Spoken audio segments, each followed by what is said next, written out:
జీడిపప్పు నెయ్యి కమ్మటి వాసనతో శ్రీవారి ప్రసాదం అద్భుతంగా అనిపిస్తుంది. ఈయనకి కమ్మటి వాసన వచ్చింది. లడ్డూ సైజు పెరిగింది. నేను ఈవో గారిని అడుగుతున్నా, అప్పటికి ఇప్పటికీ మీకు లడ్డూ సైజు పెరగడానికి ఏదైనా దాని సైజు పెంచి నిర్ణయం తీసుకున్నారా? ఎప్పటికప్పుడు వేయింగ్ చూస్తారు కదా, ర్యాండమ్గా చెక్ చేస్తారు కదా. చెక్ చేసినప్పుడు మరి ఇప్పుడు ఏదైనా సైజు పెరిగిందా? అంతే క్వాంటిటీ అంతే క్వాలిటీ ఇస్తున్నారు కదా. ఇవి ఏంటంటే ఇంక ఇలాంటివి చాలా ఉన్నాయి నా దగ్గర.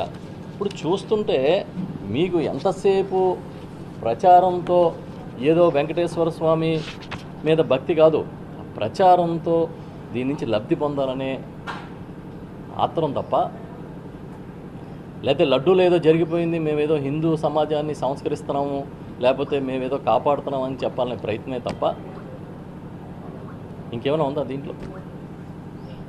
మేము అందుకే చెప్తున్నాం, సుప్రీంకోర్టు ఏదైతే సిబిఐ డైరెక్టర్ గారి ఆధ్వర్యంలో ఒక సిట్ని ప్రత్యేకంగా నియమించి, అంతకుముందు చంద్రబాబు నాయుడు గారు నియమించుకున్న సిట్ని రద్దు చేసి ఆ సిట్టు స్థానంలో మళ్ళీ కొత్తగా మరొక స్పెషల్ ఇన్వెస్టిగేషన్ టీముని నియమించి, దీంట్లో రాజకీయాలు వద్దు, ఈ లడ్డు వ్యవహారంలో రాజకీయ డ్రామాలు చేయకండి, దేవుణ్ణి రాజకీయాల్లోకి లాక్కండి, కోట్లాది మంది భక్తుల విశ్వాసాలకి సంబంధించిన వ్యవహారంతో ఆటలు ఆడుకోవద్దు అన్నట్టుగా ఇవాళ సుప్రీంకోర్టు చాలా గట్టిగా చెప్పింది.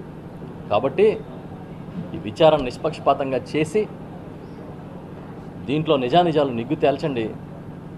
దాంతోపాటు మీరు ప్రజా సమస్యల్ని గాలికి వదిలేయకుండా, ప్రజల్ని వాళ్ళ మానాన వాళ్ళు పోతారులే, ఈ సమస్యలు అయ్యే పోతాయని అనుకోకుండా, ఇప్పుడు నేనేవైతే సమస్యలు చెప్పానో నిత్యావసర వస్తువులు మొదలుకొని ఇసుక ధరల దాకా, స్టీల్ ప్లాంట్ విశాఖ ఉక్కుని కాపాడుకోవడం దగ్గర నుంచి మెడికల్ సీట్లను కాపాడుకోవడం వరకు అన్నిటి మీద కూడా చాలా గట్టిగా ఈ ప్రభుత్వం ముందుకెళ్లాలని వైఎస్ఆర్ పార్టీగా మేము కోరుకుంటూ ఉన్నామనే విషయాన్ని ఈ సందర్భంగా చెప్తూ ఉన్నా. ఎందుకంటే అబద్ధాలతో ఎక్కువ కాలం గడపలేరు.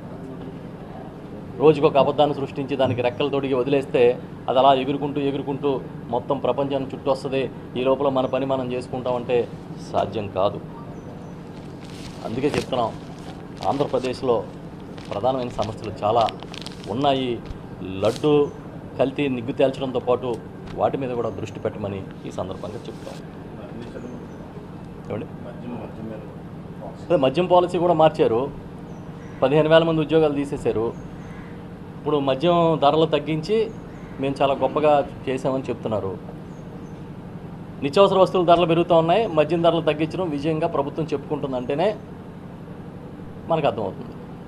అసలు మద్యంలో మంచి ఏంటో చెడు ఏంటో అర్థం కాదు. ఏ మద్యం తాగినా డాక్టర్ దగ్గరికి అడగండి, ఏ మద్యం తాగినా లోపల అవయవాలు చెడిపోతాయనే చెప్తాడు ఏ డాక్టర్ గారైనా. మంచి మద్యం ఇస్తాం, మంచి ప్రభుత్వం అని చెప్తాం. మంచి మద్యం ఇవ్వడం ఏంటో, మంచి ప్రభుత్వం ఏంటో.